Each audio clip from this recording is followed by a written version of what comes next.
فرزند زہرا یہ حالات برے ہیں۔ کاشانہ بصیرت ایک ایسا مکمل یوٹیوب چینل جس پر محروم بصارت کے لیے بالخصوص اور تمام افراد کے لیے بالعموم سینکڑوں کی تعداد میں اسلامی کتب دستیاب ہیں۔ لہذا گزارش ہے کہ آپ اپنی ذمہ داری نبھاتے ہوئے کاشانہ بصیرت کو سبسکرائب کرنے کے ساتھ ساتھ بیل آئیکن کو پریس کیجیے تاکہ آپ علم کے حصول کے ساتھ ساتھ مذہب اہل بیت کی اشاعت میں بھی اہم کردار ادا کرتے رہیں۔ کاشانہ بصیرت۔ فرزند زہرا یہ حالات برے ہیں۔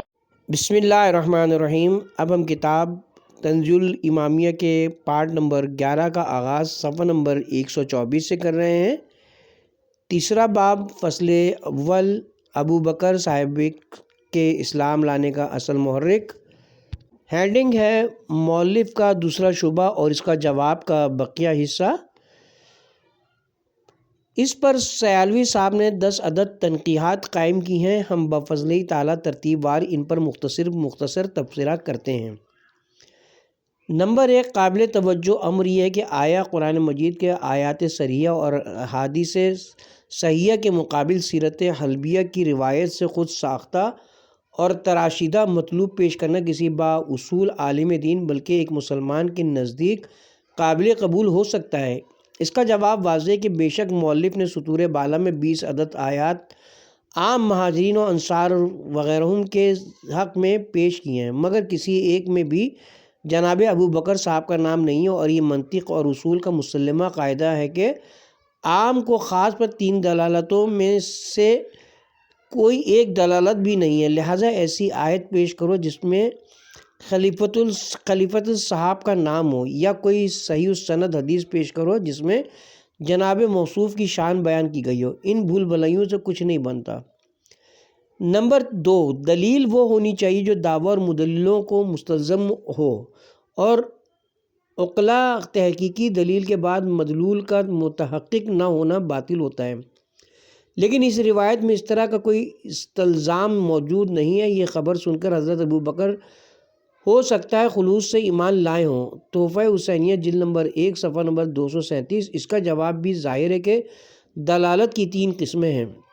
نمبر 1، مطابقی، نمبر 2، تضمینی، اور نمبر 3، التزامی۔ اور جس التزام کا تذکرہ یہاں کیا گیا وہ ہر دلالت میں موجود نہیں ہوتا بلکہ صرف بعض میں ایسا ہوتا ہے، لہٰذا سیالوی صاحب کا یہ کہنا ڈوبتے کو تنکے کا سہارا والی بات ہے کہ یہ خبر سن کر ہو سکتا ہے حضرت ابو بکر خلوص سے ایمان لائے ہوں، ورنہ ظاہر بلکہ اظہر وہی بات ہے کہ بحر راہب کی اس پیشن گوئی سے متاثر ہو کر اسلام لائے کہ اس میں تھا کہ اس مدعی نبوت کی کامیابی کے بعد زمام اقتدار تمہیں ملنے والی ہے۔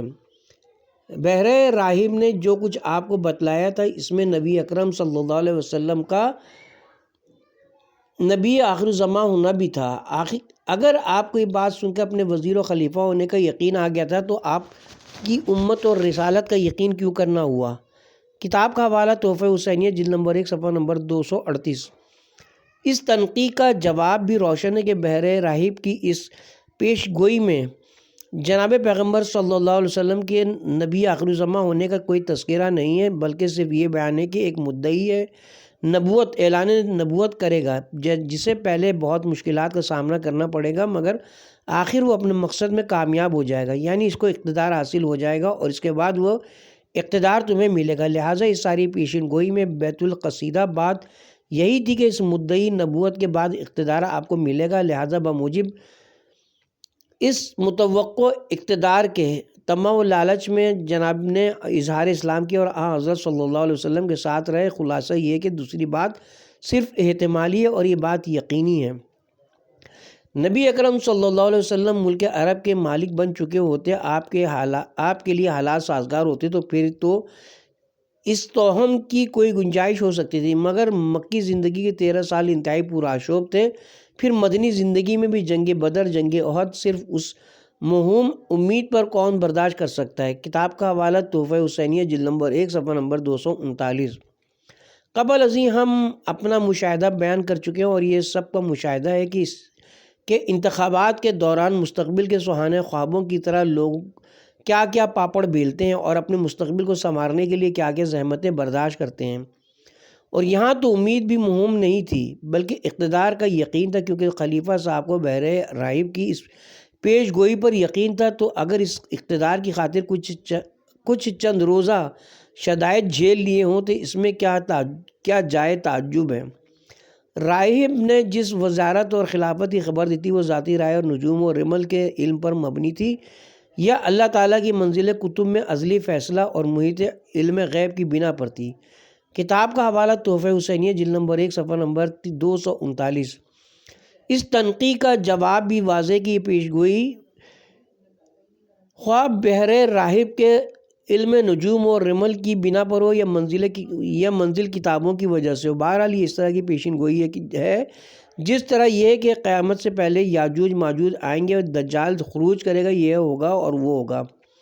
پیشین گوئی سے کسی کا سچا یا جھوٹا ہونا واضح نہیں ہوتا، اس سے تو صرف اس واقعے کا وقوع پذیر ہونا ثابت ہوتا ہے یا پیشین گوئی کرنے والے کی صداقت، اس سے اس واقعے کا حق یا باطل ہونا ثابت نہیں ہوتا۔ نمبر 6، اگر یہ خلافت ظالمانہ تھی تو راہب کو بطور بشارت اور مژدہ اس کو ذکر کرنے کو کوئی مطلب نہیں ہو سکتا۔ تحفہ حسینیہ جلد نمبر 1 صفحہ نمبر 240۔ اس تنقید کا تحقیقی جواب بھی سابقہ تنقید نمبر 5 کے جواب سے مہر نیم روز کی طرح واضح و عیاں ہے کہ پیشین گوئی صرف پیشین گوئی ہی ہوتی ہے کہ فلاں تاریخ کو سورج گہن لگے گا، فلاں وقت چاند گہن ہوگا، فلاں وقت گرج چمک کے ساتھ بارش ہوگی، فلاں وقت آندھی آئے گی اور فلاں وقت فلاں بیماری عام ہو جائے گی وغیرہ وغیرہ۔ اس سے پیشین گوئی کرنے والے کی علمی اور فنی مہارت تو ثابت ہو جاتی ہے، مگر اس سے وقوع پذیر ہونے والے واقعے کی حقانیت یا بطلان کا پتہ نہیں چل سکتا۔ نیز یہ بھی واضح ہو گیا کہ یہ محض شورائی خلافت نہیں تھی بلکہ اس کے فیصلے اللہ تعالیٰ کے ازلی کلام میں ہو چکے تھے۔ اس اجماع و اتفاق نے اس ازلی فیصلے پر مہر تصدیق لگا دی۔ اسی ایک بات کی بار بار تکرار کی جا رہی ہے، عنوان بدلنے سے کسی چیز کی حقیقت تو نہیں بدل جاتی۔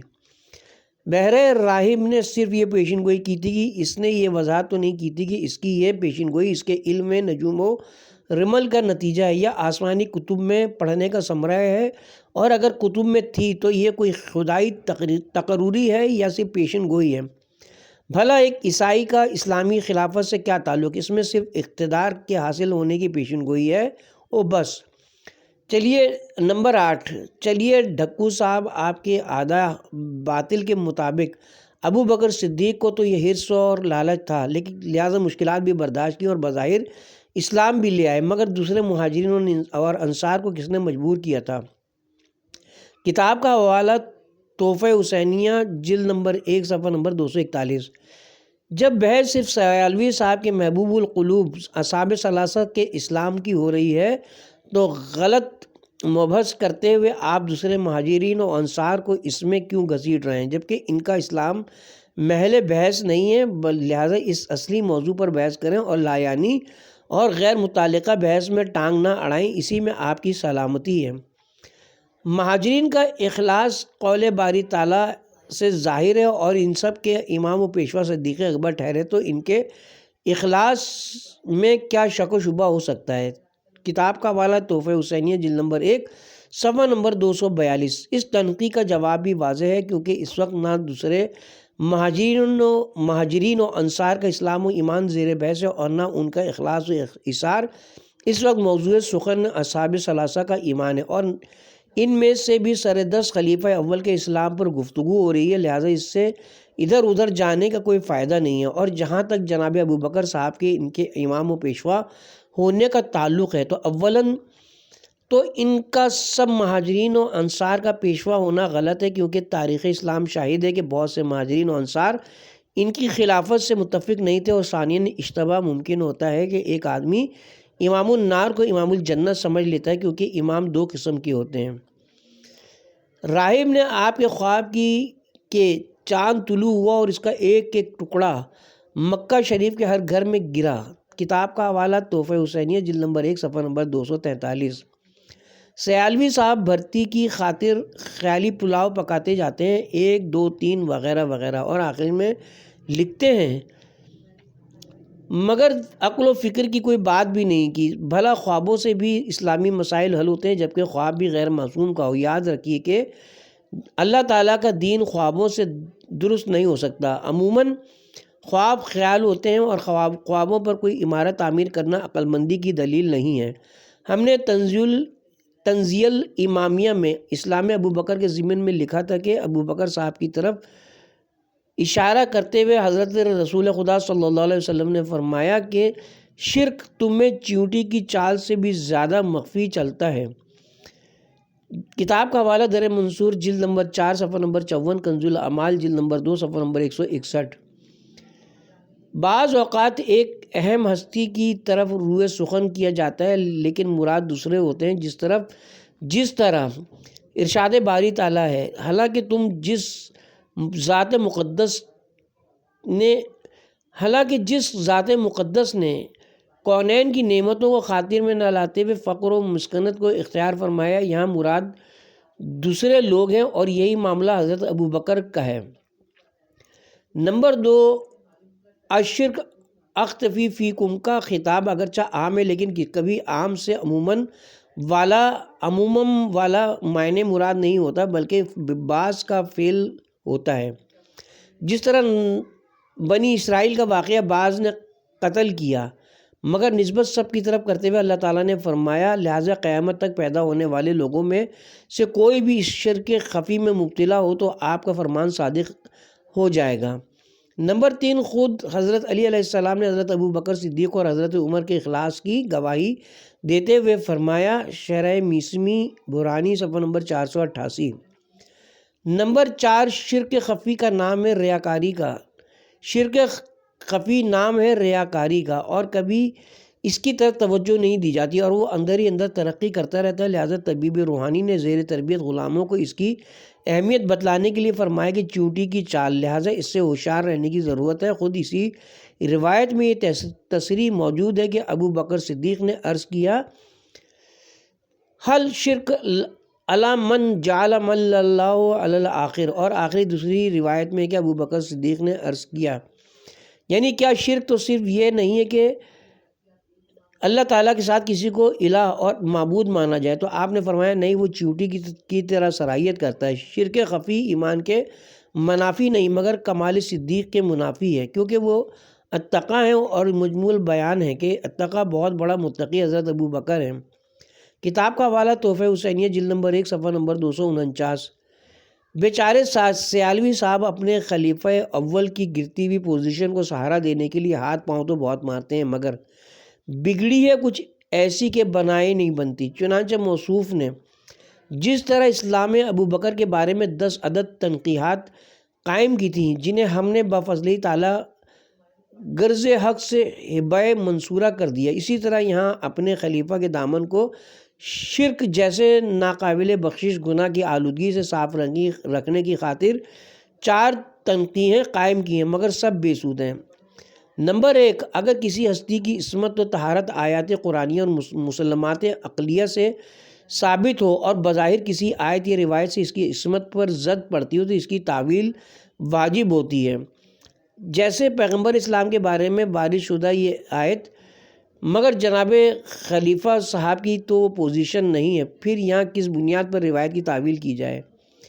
نمبر 2، یہاں یہ درست ہے کہ بعض اوقات ایسا ہوتا ہے کہ کام بعض افراد کرتے ہیں اور مجازاً نسبت سب کی طرف دی جاتی ہے، جیسا کہ بنی اسرائیل کے مقتول کی یہی کیفیت ہے، جبکہ دوسرے لوگ اس کام پر راضی ہوں مگر حقیقی معنوں سے دستبرداری اور مجازی معنی کے اختیار کرنے کے لیے کسی قطعی قرینے کا ہونا لازم ہے، جو یہاں مفقود ہے تو پھر بلا بینہ و برہان کس طرح یہاں وہ تعویل کی جا سکتی ہے۔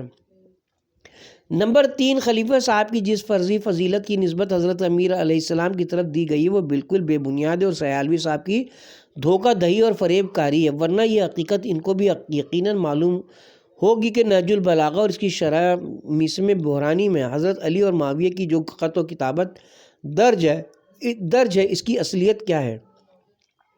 جب الٹا چور کوتوال کو ڈانٹے، معاویہ حضرت علی علیہ السلام کو خط لکھتا ہے کہ پیغمبر اسلام کے بعد جو سب سے افضل تھا وہ خلیفہ اول تھا، اس کے بعد عمر تھا، اور آپ نے ان کے خلاف سازشیں کی اور بغاوتیں کی، الیاذ باللہ۔ مطلب یہ تھا کہ اگر آپ نے میرے خلاف یورش کی ہے تو اس میں کیا تعجب کی بات ہے؟ تو جناب امیر علیہ السلام نے اس مکتوب کا دندان شکن جواب دیا، جس کے 1.5-2 جملے یہاں نقل کیے گئے ہیں۔ مولائے کائنات کا یہ جملہ ہی اس سارے گھروندے کو گرانے کے لیے کافی ہے کہ یہ تیرا گمان فاسد ہے کہ خلیفہ صدیق سب سے افضل و اعلیٰ تھا۔ مولا علی علیہ السلام تو معاویہ کے خیال کی ترجمانی فرما رہے ہیں، اس کا جناب امیر علیہ السلام کے اصلی اعتقاد بحق ثلاثہ سے کیا تعلق ہے؟ اگر یہ بات معلوم کرنی ہے کہ مولا امیر علیہ السلام ان اصحاب ثلاثہ کو کیا جانتے تھے تو پھر نہج البلاغہ کا خطبہ شکشکیہ پڑھیں، سب راز کھل جائیں گے۔ اور جہاں تک مجموع البیان کے حوالے سے ابو بکر صاحب کے اتقا ہونے کا تعلق ہے تو یہ اہل سنت کا قول ہے، جیسا ہے کہ اس کے راوی ابن زبیر سے واضح ہے، اور مجموع البیان کے قائلین جانتے ہیں کہ جناب تبریسی رحمۃ اللہ علیہ سنی اور شیعہ ہر دو کی روایت اپنی تفسیر میں نقل کرتے رہتے ہیں، اور آخر میں اہل بیت علیہ السلام کا مسلک کے حقہ بیان کر دیتے ہیں۔ خود اہل سنت کے ہاں سورہ لیل کے آیت نمبر 17-18 مصداق و نزول میں اختلاف بعض علماء اہل سنت اس بات کے قائل ہے کہ یہ آیت حضرت ابو دہداد کے حق میں نازل ہوئی ہے، چنانچہ ابو منصور ماتریدی متوفہ سن 333 ہجری اس آیت کی ذیل میں لکھتے ہیں، بعض نے کہا یہ آیت ابو بکر کے حق میں نازل ہوئی، اور بعض نے کہا کہ یہ آیت ابو دہداد کے حق میں نازل ہوئی ہے۔ تفسیر تعویلات اہل سنت جلد نمبر 10 صفحہ نمبر 555 طبع قاہرہ۔ لہٰذا معلوم ہوا کہ اس آیت کا ابو بکر کے حق میں نازل ہونا بعض کا مذہب ہے، تمام اہل سنت کا نہیں ہے۔ مشہور قاعدہ و ضابطہ کسی حکم کا کسی وصف پر مرتب ہونا یہ اشارہ کرتا ہے کہ وہ وصف اس حکم کی علت ہے۔ اس آیت مبارکہ میں جہنم سے بچائے جانے کے حکم کو التقا پر مرتب کیا گیا ہے، جس سے ثابت ہوتا ہے کہ التقا ہونا علت ہے جہنم سے بچنے کی۔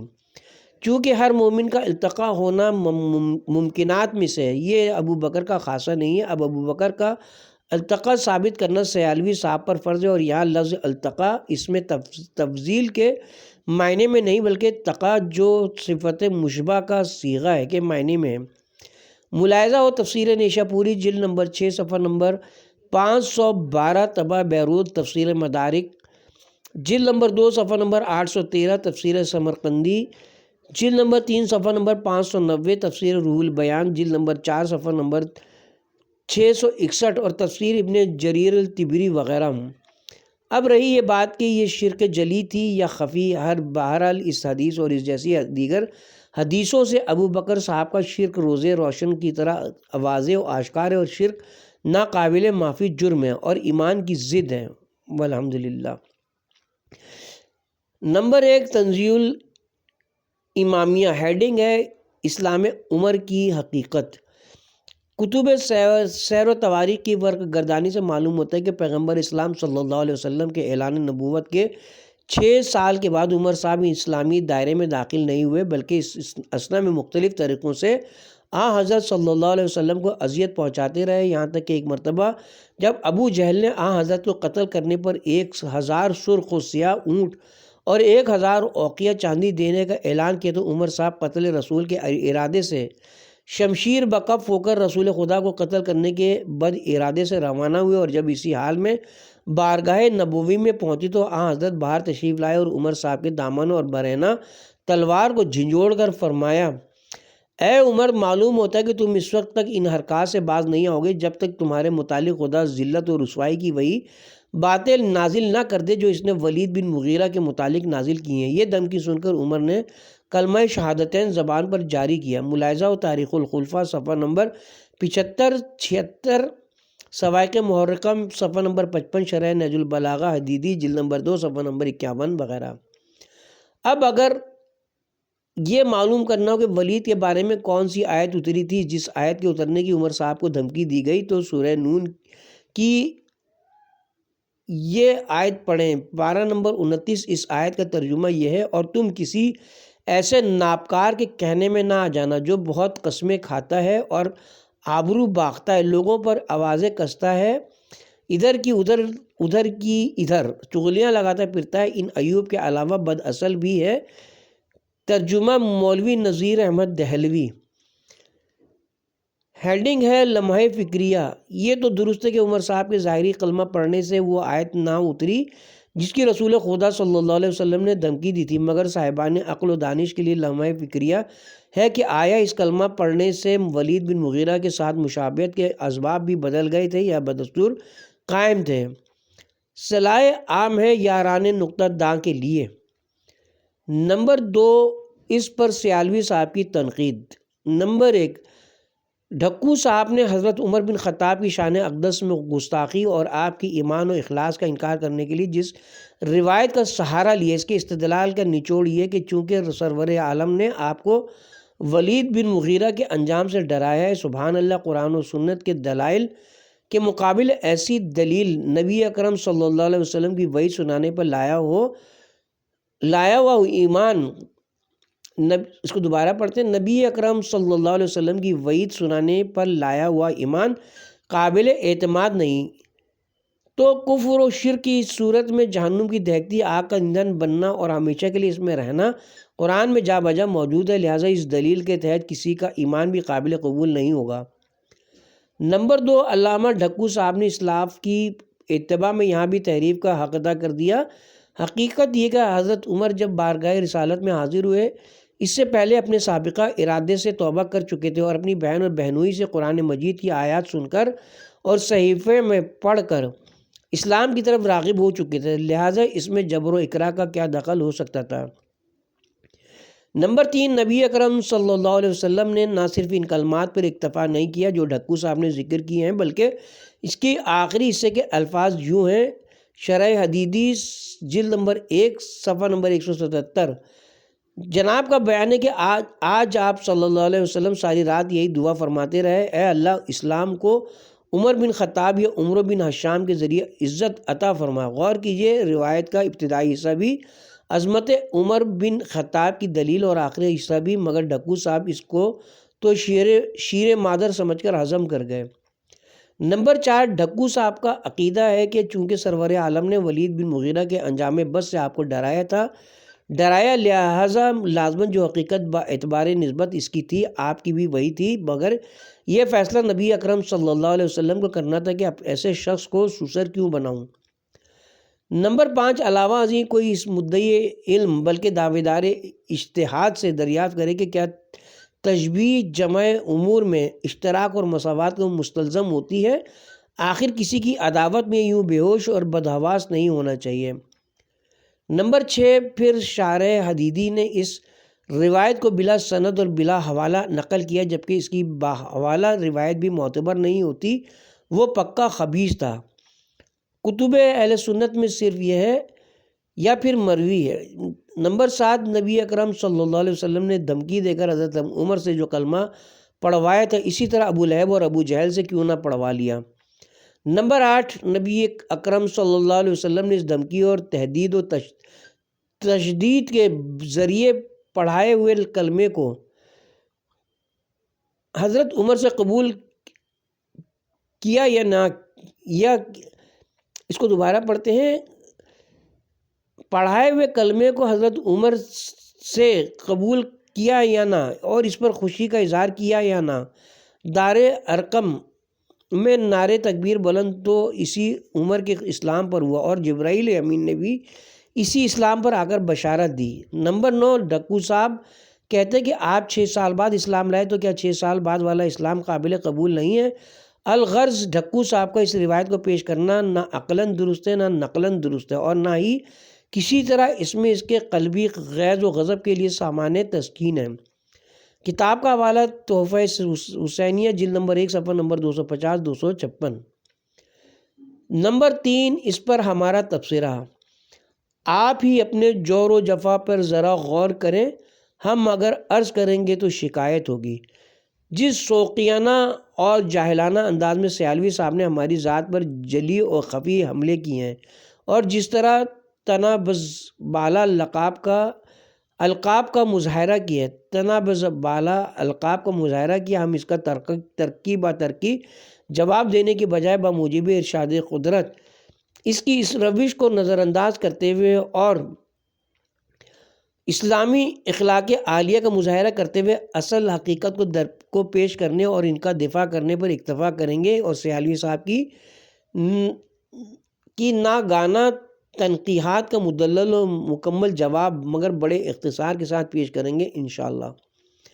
نمبر 1، سیالوی صاحب کا یہ کہنا کہ کتاب و سنت کے دلائل کے مقابل ایسی دلیل وہی پیش کر سکتا ہے۔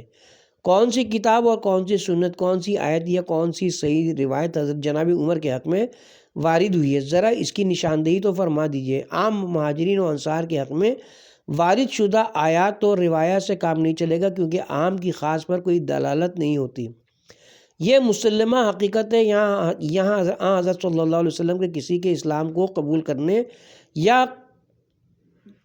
قبول نہ کرنے کی بات بھی نہیں۔ وہ تو خلق عظیم کے مالک تھے، انہوں نے تو کبھی کسی منافق کے اسلام کو بھی رد نہیں فرمایا تھا، بلکہ ساری بحث کا محور یہ کہ جناب عمر اسلام کی حقانیت سے متاثر ہو کر اسلام لائے یا پیغمبر اسلام صلی اللہ علیہ وسلم کی تحدید و وعید سے متاثر ہو کر کہیں ان کا انجام بھی ولید بن مغیرہ والا نہ ہو۔ ہم نے اسلام عمر کے بارے میں جو روایت درج کی وہ ہم شیعان علی کی نہیں بلکہ اہل سنت کی کتب معتبرہ سے نقل کی ہے کہ ایک مرتبہ ابو جہل نے اعلان کیا کہ جو شخص حضرت محمد صلی اللہ علیہ وسلم کو قتل کرے گا، میں اسے سرخ و سیاہ رنگ کی 100 اونٹنی اور 1000 اقیہ چاندی دوں گا۔ یہ بیان سن کر جناب عمر جوش میں آ گئے اور شمشیر بکف ہو کر پیغمبر اسلام کو قتل کرنے کے مذموم ارادے سے روانہ ہوئے۔ تاخیر روایت جیسے کہ تنزیل امامیہ میں درج ملاحظہ ہو، تاریخ الخلفاء صفحہ نمبر 75-76 و سوائق محرقہ صفحہ نمبر 55، شرح نہج البلاغہ حدیدی جلد نمبر 2 صفحہ نمبر 59 وغیرہ۔ اب رہی یہ بات کہ علامہ ابن ابی الحدید معتزلی شارح نہج البلاغہ خبیث ہے بقول سیالوی یا طیب ہے، ہمارا اس سے کوئی تعلق نہیں ہے۔ وہ جو کچھ ہے بہرحال وہ اہل سنت والجماعت سے تعلق رکھتا ہے، شیعہ نہیں ہے، اور اگر بالفرض بقول سیالوی صاحب وہ خبیث ہے تو علامہ سیوطی اور علامہ ابن حجر مکی تو ایسے نہیں ہیں۔ بگڑی ہے کچھ ایسی کہ بنائے نہیں بنتی۔ نمبر 2، یہ الزام بالکل بے بنیاد ہے۔ ہم نے روایات میں کوئی توڑ مروڑ نہیں کیا اور نہ ہی صادقین کے نام لیواؤں کا یہ وتیرہ ہے، نہ اسلاف کا اور نہ اسلاف کا اور نہ اخلاف کا۔ ہاں البتہ یہ تدلیس و تلبیس سیالوی صاحب کے پیروں فقیروں کا پرانا شیوہ و شعار ہے، جیسا کہ عنقریب تنزیل امامیہ کے 4 باب میں مندرجہ شیعی کتب کے حوالوں سے واضح و عیاں ہو جائے گا انشاءاللہ۔ نمبر 3، نبی اکرم صلی اللہ علیہ وسلم نے صرف ان کلمات پر اکتفا نہیں کیا جو ڈھکو صاحب نے ذکر کیے ہیں، بلکہ آخری حصے کے الفاظ یہ ہیں، یا یوں فرمایا اے اللہ اسلام کو عمر بن خطاب یا عمر بن ہشام کے ذریعے عزت عطا فرما۔ شرح نہج البلاغہ حدیدی جلد نمبر 1 صفحہ نمبر 177۔ یہ کلمات بالکل وضعی اور جعلی ہیں، اور اگر قدر غرور و فکر اگر قدر غور و فکر کیا جائے تو ان الفاظ سے جناب عمر کی مذمت ظاہر ہوتی ہے نہ کہ مدح، کیونکہ حضرت صلی اللہ علیہ وسلم نے عمر کو ابو جہل کے بالمقابل رکھا ہے، اور حوالہ اسی شارح حدیدی کا، جیسے سیالوی صاحب نے ذرا آگے چل کر صفحہ نمبر 254 پر پکا خبیث کا لقب دیا ہے، صفحہ نمبر 251 پر طیب اور صفحہ نمبر 254 پر خبیث۔ کچھ نہ سمجھے خدا کرے کوئی۔ نمبر 4، ڈھکو صاحب کا عقیدہ ہے کہ چونکہ سرور عالم نے ولید بن مغیرہ کے انجام سے آپ کو ڈرایا تھا، مگر یہ فیصلہ تو نبی اکرم صلی اللہ علیہ وسلم کو کرنا تھا کہ ایسے شخص کو سوسر کیوں بناؤں۔ اس بات میں بھی ہرگز کوئی علمی وزن نہیں ہے، بلکہ ظاہری اسلام پر رشتہ کرتے تھے۔ ابو سفیان جیسے لوگوں کو بھی سسر بنایا، بلکہ ہیہ بن اخطب یہودی کو بھی بنایا، کیونکہ بیٹی مسلمان تھی اور آپ نے اس سے شادی فرمائی تھی۔ تو جب ابو بکر صاحب کو سسر بنایا تھا تو جناب عمر کو کیوں نہ بنائے؟ اور بقول سیالوی صاحب اور ان کے پیران پارسا کے بقول اگر حضرت صلی اللہ علیہ وسلم نے ابو لہب کے بیٹے کو داماد بنایا تھا تو اگر عثمان کو بنایا تو اس میں کیا تعجب ہے؟ نمبر 5 سیالوی صاحب کا تنقید نمبر 5 میں یہ کہنا کہ کوئی اس مدعی علم بلکہ دعویدار اجتہاد سے دریافت کرے کہ کیا تشبیہ جمع الامور میں اشتراک اور مساوات کو مستلزم ہے، اس سوال کا جواب واضح ہے کہ نہیں۔ تشبیہ میں تمام امور میں اشتراک ضروری نہیں ہوتا، مگر مشبہ با کے اظہر و اکمل صفات میں اشتراک تو ضروری ہوتا ہے۔ مثلاً اگر کوئی کہے کہ بموجب اندھوں میں کانا راجہ کے مولانا محمد اشرف سیالوی اہل سنہ والجماعت کے شعر ہیں کہ جنہوں نے اس علامہ ڈھکو صاحب کی کتاب کا جواب لکھا، جس نے کتاب لکھ کر پیر آف سیال شریف کا ناقتہ بند کر دیا تھا، تو یہاں اگر سیالوی صاحب کے لیے شیر کی طرح ایک لمبی دم، 4 ٹانگوں اور گردن پر بکثرت بالوں اور دہنی بدبو میں اشتراک ضروری نہیں ہے، تو کم از کم شیر کی نمایاں صفت دلیری میں تو اشتراک ضروری ہے، ورنہ ان کے شعر ہونے کا کیا مطلب؟ بنابراین جب ابن خطاب کو ولید بن مغیرہ کے انجام میں بد کی دھمکی دی گئی ہے، تو یہاں ولید کے نمایاں صفات بد کو دیکھنا پڑے گا کہ وہ کیا ہیں۔ اس سلسلے میں جب ہم نے قرآن کی طرف رجوع کیا تو وہی صفات ملے جن کا تذکرہ تنزیل الامامیہ میں موجود ہے۔ نمبر 6 پھر شارح حدیدی کے حوالے سے جو روایت پیش کی گئی ہے، آپ نے فرمایا اس پر اوپر تبصرہ کیا جا چکا ہے، البتہ اس میں جس حدیث کا حوالہ دیا گیا ہے یہ معاویہ کے ٹکسال کی وضع کردہ جعلی حدیث ہے، جو پیغمبر اسلام صلی اللہ علیہ وسلم سے مروی متواتر و مسلمہ حدیث یا علی انت منی بمنزلت ہارون من موسیٰ لا انہ لا بعد نبی لا نبی بعدی کے بالمقابل وضع کی گئی ہے۔ نمبر 7 سیالوی کا یہ کہنا کس قدر سادگی کی دلیل ہے کہ اگر نبی اکرم صلی اللہ علیہ وسلم نے دھمکی دے کر حضرت عمر سے کلمہ پڑھوایا تھا تو پھر اس طرح ابو لہب اور ابو جہل سے کیوں نہ پڑھوا لیا؟ کیا ان کو معلوم نہیں کہ ایک ہی نسخہ شفا سب کے لیے جامع شفا ثابت نہیں ہوتا؟ ہر آدمی کا مزاج علیحدہ علیحدہ ہوتا ہے اور دوا کی تاثیر بھی الگ الگ ہوتی ہے۔ نمبر 8 نبی اکرم صلی اللہ علیہ وسلم نے اس دھمکی کے ذریعے پڑھائے ہوئے کلمے کو قبول کیا یا نہ؟ بے شک قبول کیا، اور آپ چونکہ خلق عظیم کے مالک تھے اس لیے کسی بڑے سے بڑے منافق کے کلمے کو بھی کبھی رد نہیں فرماتے تھے، اور ہر کس و ناقص کا کلمہ قبول فرماتے تھے اور دوسروں کو اس کے قبول کرنے کا حکم دیتے تھے، جیسا کہ اس مضمون کا ایک واقعہ پہلے باب میں گزر چکا ہے۔ اگر کسی کے کلمے کو قبول نہ کرنے کی کوئی نظیر موجود ہے تو پیش کی جائے، خدا کرے خاتمہ بالخیر ہو۔ خدا کرے نبی رحمت اپنے آخری لمحات حیات میں کسی گستاخ کو قوم آنی فرما کر اپنی بزم رسالت سے باہر نہ نکال دیں۔ حضرت صلی اللہ علیہ وسلم نے تو ان کا ظاہری اسلام قبول کیا، مگر یہ بھی غلط ہے کہ اسلامی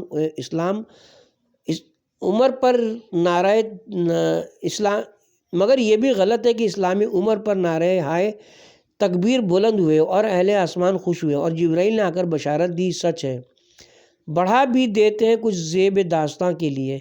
نمبر 9 ڈھکو صاحب کہتے ہیں کہ آپ 6 سال بعد ایمان لائے۔ صرف ڈھکو صاحب ہی یہ نہیں کہتے بلکہ آپ بھی اور آپ کی پیر و مرشد بلکہ تمام اہل سنت یہی کہتے ہیں، چنانچہ من جملہ شاہ ولی اللہ دہلوی تحریر کرتے ہیں۔ اسی جگہ ایک نقطہ سمجھ لینا چاہیے کہ فاروق اعظم بعثت کے 6 سال 40 مردوں اور 15 عورتوں کے اسلام لانے کے بعد مسلمان ہوئے۔ ازالۃ الخفا مقصد 2 صفحہ نمبر 43 مطبوعہ بریلی، قضا فی طبقات ابن سعد جلد نمبر 3 صفحہ نمبر 192، طبع لندن غالباً، تاریخ کامل جلد نمبر 2 صفحہ نمبر 34 طبع مصر۔ مگر اس کا یہ مطلب نہیں ہے کہ 6 سال کے بعد والا اسلام قبول نہیں ہے، بلکہ اس سے مقصد یہ بتانا ہے کہ یہ جو مریدان عمر کہا کرتے ہیں کہ آپ نے اپنی بہن اور بہنوئی سے قرآن کی تلاوت سنی اور اسلام کی طرف راغب ہو گئے، یہاں سوال یہ پیدا ہوتا ہے کہ کیا 6 سال کی مدت میں آپ نے کسی سے قرآن کی تلاوت نہیں سنی تھی؟ نہ نبی سے نہ وصی سے اور نہ کسی صحابی سے، اور اگر سنی تھی تو یقیناً سنی تھی، تو پھر پہلے کیوں اثر نہ ہوا اور اس سے پہلے کیوں اظہار اسلام نہ کیا؟ بہرحال بگڑی ہے کچھ ایسی کہ بنائے نہیں بنتی۔ بیچارے سیالوی صاحب اپنے مذہب کی پرانی چادر کو ٹانکے تو بہت لگاتے ہیں اور پیوند بھی، مگر قسمت کی بات ہے کہ عجیب مشکل میں ہے سینے والا